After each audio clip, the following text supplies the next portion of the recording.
Hare Krishna. I'm Kavi Karnapudas. Welcome to the program. In the following series, we'll be taking a look at Sankhya philosophy of Lord Kapila Dev.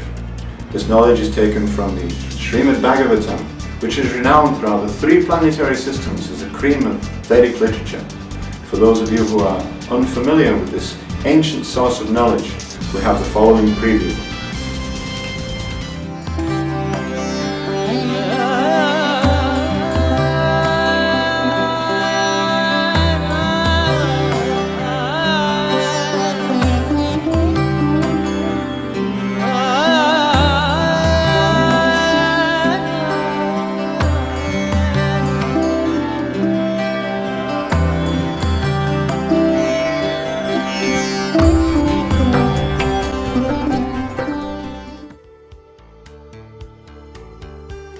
The Bhagavatam was translated and distributed in the Western countries by His Divine Grace A.C. Bhaktivedanta Swami Srila Prabhupada. He made it his life's work to broadcast this message of transcendence to save the conditioned souls in this age of quarrel and hypocrisy. The original teachings of Lord Kapila's Sankhya explain how to become detached from matter and search out Vishnu within the heart. The Sankhya is actually a process of devotional service. But in modern times, the Sankhya philosophy lost its theistic roots and focused more on analyzing the 24 elements of material creation. So, the etymology of the word Sankhya. San, it means together. You get the Greek word sin, as in synthesis, which means to literally to put together. Kya means to describe, so to describe together, or to enumerate. Sankhya, to enumeration, to count. What do they count? The material elements within creation. Modern science does the same thing. Here we have a periodic table. Solids, liquids, gases. But there are no subtle elements there. What do I mean by subtle elements? In the ancient Sankhya philosophy, they also counted the elements. Here we have 24 in total, from gross up to the subtle. You've got the false ego, intelligence, the mind, these subtle elements, which elude modern day science. There is psychiatry and other things, but it's very vague. They're stuck once it starts to get into the spiritual. On today's show, we'll be taking a look at the events leading up to Lord Kapila's birth, and specifically focusing on the 5 principal questions of Devahuti, Kapila Dev's mother. To illustrate this, we've made a presentation summarizing the 3rd canto, chapters 22, 23 and 24. It's called The Marriage of Kadama Muni and Devahuti. Enjoy. In the beginning of Satya Yuga, when Lord Brahma commanded him to beget children, Kadama Muni went to the banks of the river Sarasvati and performed austerities for 10,000 years. During that period, Kadama pleased the Supreme Lord by worshipping him while in the trance of meditation. Thus, Lord Vishnu appeared before the sage in his beautiful and greatly effulgent 4-armed form. Kadama stood with folded hands and glorified the Lord by offering prayers. O most worshipful Lord, my power of vision has now served its purpose, for I am now seeing you before me in your eternal transcendental form. Your lotus feet are the true vessel by which one can cross over the ocean of mundane nescience. O my Lord, because you are also merciful to such foolish persons, I have also taken shelter of you. While desiring to marry a girl of like disposition, who may prove to be a veritable cow of plenty in my household life. While looking at Kadama with a smile that was full of affection, the Lord replied to him with words that were as sweet as nectar. Knowing your mind, I have already arranged to give you that for which you have worshipped me. My dear Rishi, there is never a question of frustration for those persons who have given up everything to serve me with devotion.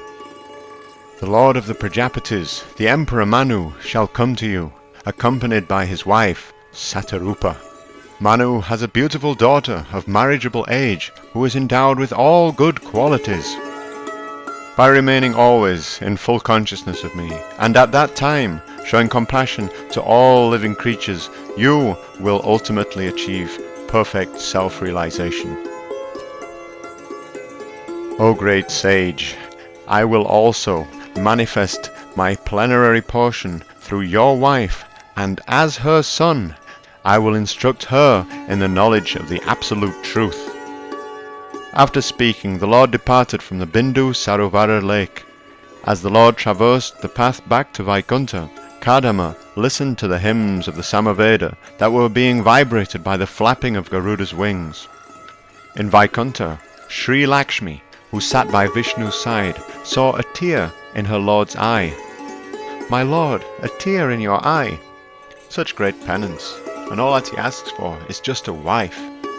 Maya, the web of delusion, works even so. Where Vishnu's teardrop fell, a precious spring sprouted forth to mark the spot, and was called Bindu Sagara, the ocean of tears. Meanwhile, as Kadama awaited the time that had been indicated by the Lord, Swayambhuva Manu mounted his chariot along with his wife and daughter and began travelling all over the earth in search of a suitable son-in-law. In this way he reached Kadama's ashram on the very day the rishi had completed his vows of austerity. The king went up towards Kadama's thatched cottage hut. "Salutations, great rishi." "Salutations, great king." With the words of Lord Vishnu in his mind, Kadama addressed the king. "Noble king, it is due to men like you that good triumphs and order prevails upon the earth. Holy sage, my fortune is indeed good that I should meet you, for I am worried about my daughter Devahuti's marriage. But ever since she heard from the divine sage Narada of your birth, character, and learning, she has set you up in her mind as her husband. Accept my daughter's hand in marriage, O noblest of the twice-born." "It is true that I desire to marry, and since your daughter has never before given her heart to anyone, I agree to accept her. Who would not agree to marry your daughter? For she is so lovely that her bodily lustre alone excels the beauty of her ornaments. I once heard how Vishvavasu the Gandharva, while flying overhead, became so infatuated by seeing your daughter playing with a ball on the palace roof that he fell from his aeroplane. O Lord of men, your daughter shall be my wife, but upon the birth of children I would cut the bonds of family life and return to meditation on the Lord of the Prajapatis, the Lord Vishnu." And so Devahuti was married to Maharishi Kadama. After the ceremony, the king and queen took leave of their daughter and son-in-law. "May you always be happy, my daughter." Swayambhuva Manu and Satarupa rode away in their chariot. After the departure of her parents, Devahuti attended upon her husband as an ideal wife. "O daughter of Swayambhuva Manu, I have become extremely pleased by your great devotion and service. I am astonished to see how you have neglected your body for my sake. I have received the blessings of the Supreme Lord because of my austerity in meditation and devotional service, and as a result I have become free from fear and lamentation. Although you have not yet experienced such advanced consciousness, I shall enable you to do so as a reward for your selfless service." Devahuti looked at her husband in delight. "My lord, your words honor me." After getting a worthy husband, a virtuous wife longs for motherhood. Rightly spoken, Devahuti. Due to Kadama's spiritual powers, there appeared in the hermitage a Vayuyan, an aerial car of artistic excellence. The Vayuyan was furnished with lavish comforts and was capable of being piloted at will. A chariot of unspeakable wonder. Would you enter this chariot, Devahuti? Ill-clad as I am? Maharishi Kadama reads his wife's thoughts. Take a dip in the wish-granting Sarasvati and then ascend the steps of the chariot. Devahuti entered the sacred river. Inside the lake, Devahuti entered a house that was occupied by 1,000 girls who were in the prime of their youth. Upon seeing Devahuti, the girls got up from their seats and with folded hands they submitted, "We are your maidservants, so please order us as you like." With great respect, the Vidyadhara girls bathed Devahuti using valuable oils and then dressed her in fine cloth. "My husband has great powers of yoga, indeed superior to all others of the world." Devahuti returned to her husband. "O glory of glories, how resplendent you look, that I may weave a spell over your heart." They entered the Vayuyan, which rose into the sky. That is the holy Ganga. I can hear the sweet music of its celestial waters. "O my husband, how happy am I in your company."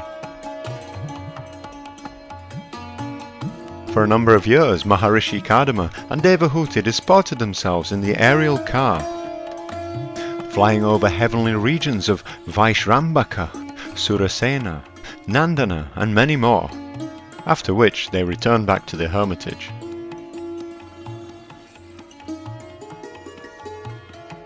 In course of time, Devahuti gave birth to 9 daughters who were extremely beautiful. But one day, "Now my time has come to go to the forest." Devahuti, on hearing that, was aggrieved. "You look distressed, Devahuti." "My dear Brahmana, after our daughters are married and gone away, who will give me solace in your absence? Until now I was ignorant of your transcendental position, and so I have simply wasted my time in sense gratification. Nonetheless, I have developed love for a saintly person, and so this same attachment that binds one to material existence should award me the liberation that I did not desire." O Princess, do not be disappointed, for the infallible Supreme Personality of Godhead will soon enter your womb to become your son. Now, you should worship the Lord with great faith and controlled senses. In reciprocation, He will not only spread your fame, but He will slash the knot of material attachment in your heart by imparting absolute knowledge. Being fully faithful to her husband, Devahuti began executing his order by worshipping the Supreme Lord. Finally, after many years, the Supreme Personality of Godhead was born. At the time of the Lord's descent, the demigods played musical instruments in the sky, while the Gandharvas sang His glories. The Apsaras danced in ecstasy, and the denizens of heaven showered flowers. And all directions and the minds of everyone became very sanctified and peaceful. Lord Brahma then came to Kadama's ashram accompanied by great demigods and sages. "My dear son, you have followed my instructions without duplicity. By acting in this way you have honored me greatly, and in fact all sons should render service to their father, just like this. All your daughters are certainly very chaste. Please give them to the foremost of the sages. My dear daughter of Manu, the Supreme Lord is now in your womb. After dispelling your doubts which have arisen due to ignorance, He shall travel the world as the foremost of the perfected souls." Having thus spoken, Lord Brahma returned to his own abode, accompanied by the 4 Kumaras and Narada, who are lifelong brahmacharis. In accordance with the instructions of Brahma, Kadama gave away his daughters in marriage to the rishis who came to be called the progenitors of mankind. Marichi was married to Kala, Atri to Anasuya, Angira to Shraddha, Pulastya to Habirbu, Pulaha to Grati, Krati to Kriya, Brigu to Kashati, Vashishta to Arundhati, and Atarya to Shanti.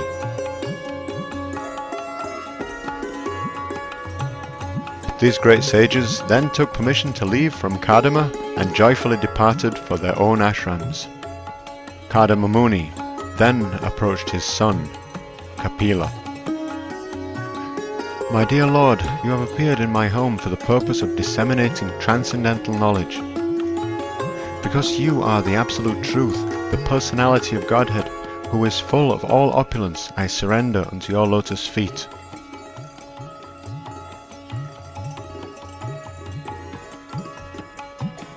"My Lord, now that I have fulfilled my debt to my father, and all my desires have been fulfilled, I wish to accept the renounced order of life and wander over the earth, fully absorbed in thinking of you within my heart."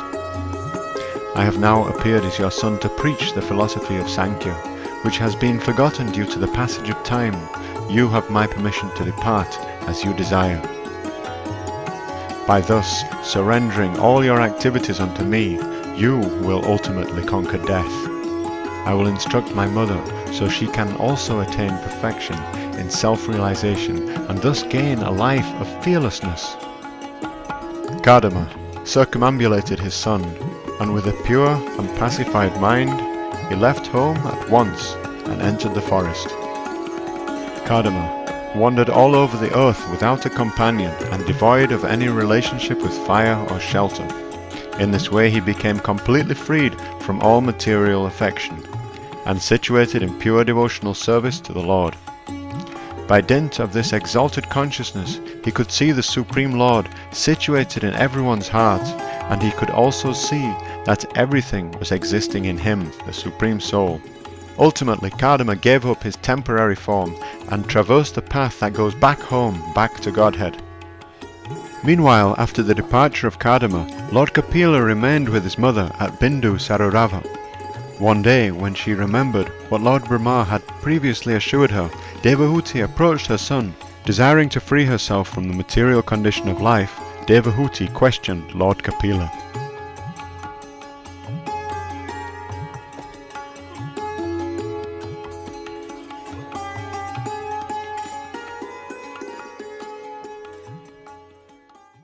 So as we saw at the end of the pastime, that Kapila Dev began to instruct his mother on the absolute science of the soul. That may seem strange, because how is it that Kapila Dev began to instruct his parents? In Vedic culture, isn't mother and father supposed to be the first guru? They teach the child how to walk, how to speak, and so forth. But no, in this particular case, it was God himself. Kapila Dev was the plenary portion of the absolute truth. He actually came to deliver his mother, because and he took the role as guru. Krishna descends, paritranaya saranam vinasaya tridaskatam dhamma samsthapanataya sambhavami yuge yuge, to free the devotees, to annihilate the miscreants, as well as to re-establish the principles of religion. He will advent millennium after millennium. So he came, and he came to free his mother. These were great devotees. They had actually won over the Supreme Lord with their love. So Kapila, he actually came, took that position as guru. Guru must always be there. Everybody has to have a guru. Whether you're learning how to drive or peel mangoes, you're learning from guru. It comes in many different forms. But the best kind of guru is the one who teaches the absolute truth. Krishna speaks about the guru-disciple relationship in the Bhagavad Gita.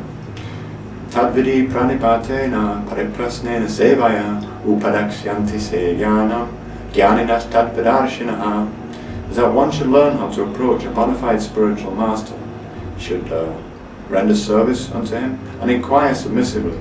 The self-realized can impart knowledge unto you because they have realized the truth for themselves. So Kapila Dev was on the transcendental platform, therefore he could impart that knowledge to others. If you learn how to play guitar or piano or something, then you can teach that knowledge to other people. That knowledge becomes realized. And because Kapila was self-realized, he could actually impart that knowledge to his mother. But because she inquired submissively, she didn't come and start to shout him, you give me this knowledge. No, she was very humble. She was very peaceful. So let's take a look at the first 5 texts of Devahuti, the first 5 principal questions that she spoke of. Devahuti uvacha nirvina nitaram bhuman asadindriya tarshanat yena sambhavya manena prapanandam tama prabho. Devahuti said, I am very sick of the disturbance caused by my material senses, for because of this sense disturbance, my Lord, I have fallen into the abyss of ignorance. So that was an interesting text. We had some Sanskrit there. Ashad Indriya Tarshanat. Asad, temporary, Indriya, the senses, Tarshanat, agitation. So agitation from the material senses. The senses, as described in Bhagavad Gita, are Puryamanama chala pratistam samudramapa pravashanti yadvat talat kamayam pravashanti sarve nashanti mapnoti nakama kami. For one is not disturbed by the constant flow of desires that enter into him like rivers enter into an ocean. Such a person can attain peace, and not the person who is striving to satisfy such desires. Samudramapa pravashanti yadvat. Samudramapa, it means the flow of waters into an ocean. So if you imagine it like 5 rivers that flow into a central pond, the central pond would be the mind, and the 5 rivers would represent the 5 senses. Now within the pond the 5 rivers flow in and they circulate and mix together, and thus we get the mixture of that sensory input would actually constitute our material reality. The mind becomes like a screen which sensory input is thrown upon. We identify with that. It's like we sit in a cinema house and the screen is the mind. The soul is sat in the cinema house, is watching the screen, and it thinks, I mean, that's me in the movie, and he identifies with the happiness and the stress and the fights and so many different things. That's not who we are. And thus, that is the misconception that we have, the plague of false ego.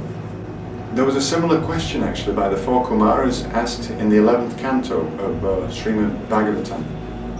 The sages headed by Sankya said, "O Lord, people's minds are naturally attracted to material sense objects, and similarly, the sense objects in the form of desire enter within the mind. Therefore, how can a person who desires liberation, who desires to cross over the activities of sense gratification, destroy this mutual relationship between the sense objects and the mind? Please explain this to us." So, the 4 Kumaras, they were babies from birth. They refused to grow up, they refused to take on adult life. They were very powerful yogis and were able to keep the baby bodies, but they had the mind of a self-realized sage. They had reached the Brahman platform but had not reached the transcendental understanding. They approached their father, Lord Brahma. Lord Brahma is the creator of this universe, and he has 4 heads crammed with Vedic knowledge. Millions and millions of Sanskrit slokas memorized for the creation of this universe. His body is said to be comprised of condensed intelligence. He created this universe, so it should be an easy question for him how to separate the senses from the sense objects. And his reply to the 4 Kumaras was, "I don't know." That's a difficult question. Ultimately, the problem was resolved by Hamsa avatar, the Sattva Yuga avatar. He appeared before them and he told them that there is no naturally the senses and the sense objects are intertwined. It's only when you go beyond false ego, when you realize that everything is ultimately the energy of the Lord, and that I am separate from the senses and the sense objects, can you actually go beyond it. Your Lordship is my only means of getting out of this darkest region of ignorance, because you are my transcendental I, which by your mercy only I have attained after many births. So what can our senses tell us? Our senses, as we said, are very limited. If I look out at the sun in the sky, I see the sun in the sky as a tiny little disk in the distance. That's not the sun, that's not all the glories of the sun. It's just the imperfection of my senses from the glory of the Lord. So, transcendental senses have to be developed. There was one spiritual master, the guru of our founder Acharya, A.C. Bhaktivedanta Swami Prabhupada, Bhaktisiddhanta. And he was stood before the deities, and one of his disciples, he saw that his guru was not wearing his eyeglasses, and he said, "Maharaj, do you not want your glasses so that you can see the deities?" Bhaktisiddhanta replied, "Do you think I see the deities with these eyes? No. You are the Supreme Personality of Godhead, the origin and Supreme Lord of all living entities. You have arisen to disseminate the rays of the sun in order to dissipate the darkness of ignorance of the universe." This is very true. The spiritual master, he is actually moving like the sun. In darkness, what can we see? I cannot see my hand in front of my face. But when the sun rises, simultaneously, I see myself and I see the sun. And I see everybody else as well.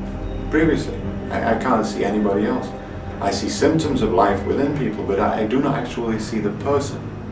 I don't know who I am. I know that I have an experience, but the source of my experience I do not know. That is the darkness of ignorance. I do not know the source of everything as well. All I see is material manifestations through imperfect senses. I do not actually know what's out there. So when God becomes present in our life, the eternal aspect becomes manifest. I see who I am. I see my eternal self. I see others as eternal. And I also see the source of everything, God. Om Agyanat Mirandasya Gyananjana Shalakaya Chakshuram Militam Yena Tasmai Sri Gurave Namaha. I offer my obeisances to my spiritual master, who opened my eyes with the torchlight of knowledge, thus dispelling the darkness of ignorance. Now be pleased, my Lord, to dispel my great delusion. Due to my feeling of false ego, I have been engaged by your Maya, and have identified myself with the body and consequent body relationships.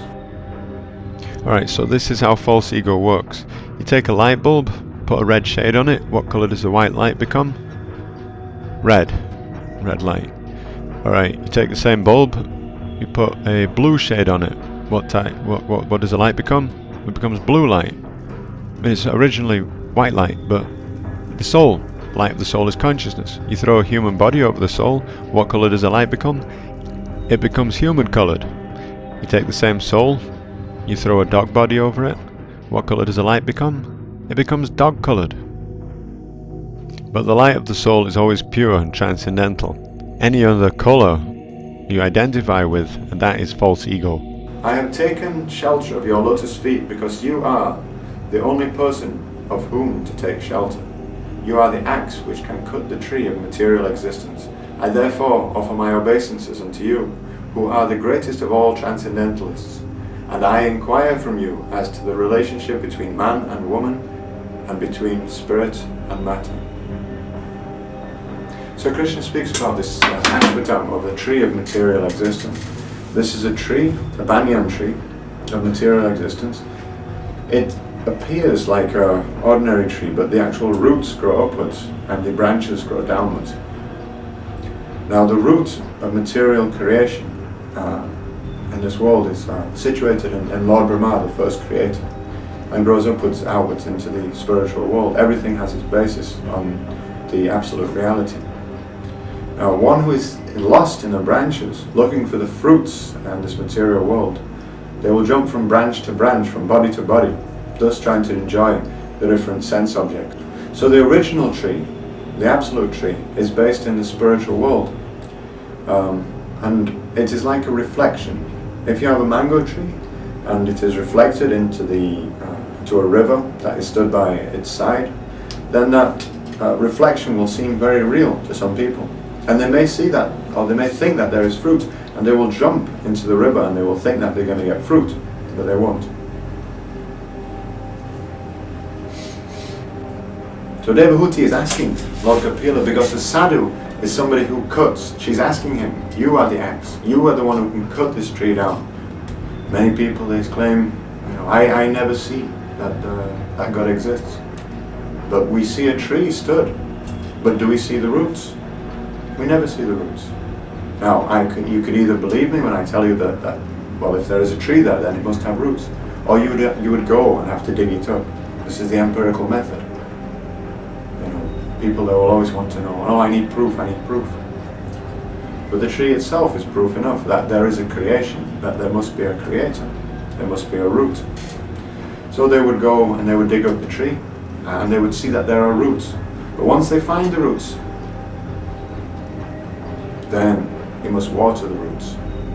In the following program, we will be discussing Lord Kapila's answer to these 5 questions. Thank you very much. Hare Krishna.